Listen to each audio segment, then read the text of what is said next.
మాజీ ముఖ్యమంత్రి వైఎస్ఆర్సీపీ అధినేత వైఎస్ జగన్ను తన నివాసంలో గుంటూరు జిల్లా వైసీపీ అధ్యక్షులు అంబటి రాంబాబు కలిశారు.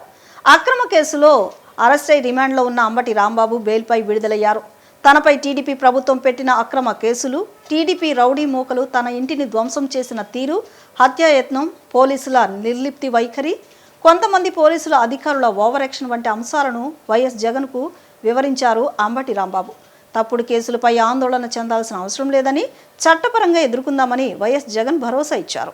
అధికార పార్టీకి ఒత్తాసు పలుకుతూ వ్యవహరిస్తున్న కొంతమంది పోలీసు అధికారుల తీరును జగన్ తీవ్రంగా తప్పుబట్టారు.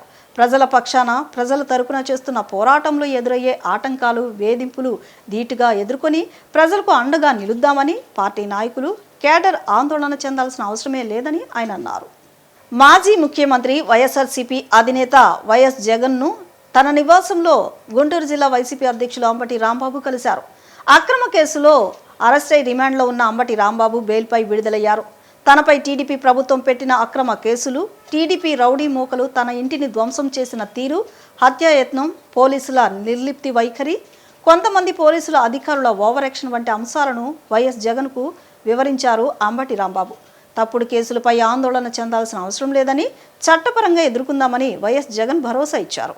అధికార పార్టీకి ఒత్తాసు పలుకుతూ వ్యవహరిస్తున్న కొంతమంది పోలీసు అధికారుల తీరును జగన్ తీవ్రంగా తప్పుబట్టారు.